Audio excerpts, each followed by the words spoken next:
আসসালামু আলাইকুম রহমতুল্লাহি ওবরকাতুহ। সম্মানিত দর্শক শ্রোতা, আজকে আমরা জানব 3 বার ইস্তেগফার পড়লে কী লাভ হয়। আমরা যদি প্রত্যেক ফরজ নামাজের পর 33 বার না অন্তত 3 বার ইস্তেগফার পড়ি তাহলে আমাদের অনেক ফজিলত আছে। তো আমরা আজকের এই ভিডিওতে জানব যে ইস্তেগফারের আমলের কি কি ফজিলত আছে।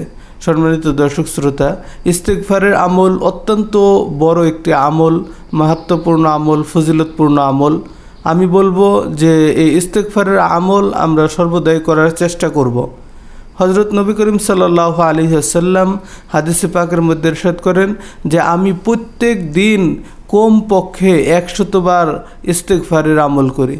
অন্য বর্ণনার মধ্যে এসেছে নবীজি বলেন যে আমি প্রত্যেক দিন কমপক্ষে 70 বার ইস্তেগফার পড়ি। যেই নবী করিম সাল্লাল্লাহু আলাইহি ওয়াসাল্লামের সামনে পিছনের সমস্ত গুনাহ মাফ, তারপরও নবী করিম সাল্লাল্লাহু আলাইহি ওয়াসাল্লাম ইস্তেগফারের আমল করতেন। সম্মানিত দর্শক শ্রোতা, যদি আমরা পবিত্র কুরআনুল কারীমের দিকে লক্ষ্য করি তাহলে দেখতে পাই সূরাতুন নূহ এর 9 নম্বর আয়াতে আল্লাহ রাব্বুল আলামিন ইরশাদ করেন ফাকুলতু ইস্তাগফিরু রাব্বাকুম ইন্নাহু কানা গফফারা।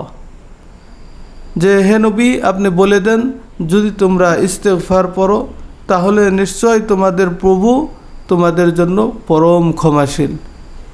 এবং ইস্তেগফারের কারণে ওয়াইরসিলিস সামাআ আলাইকুম মিদরারা, আল্লাহ তাআলা ইস্তেগফারের আমলের কারণে আসমান থেকে বৃষ্টিসমূহ নাজিল করেন।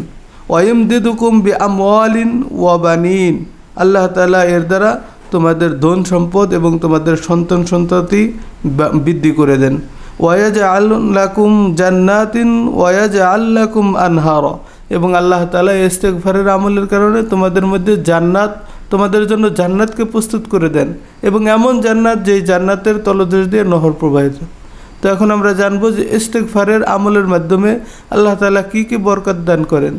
1 নম্বরে আল্লাহ তাআলা তার হায়াতের মধ্যে বরকত দান করেন, রিজিকের মধ্যে বরকত দান করেন, ব্যবসা বাণিজ্যের মধ্যে উন্নতি দান করেন, সকল প্রকার অনিষ্টতা থেকে আল্লাহ তাআলা তাকে হেফাজত করেন, তার সমস্ত বিষয়গুলোকে আল্লাহ তাআলা নিজ জিম্মায় সমাধান করেন ইত্যাদি। এরকমভাবে আল্লাহ রাব্বুল আলামিন বহু ফজিলত রাখছেন ইস্তেগফারের আমলের মধ্যে।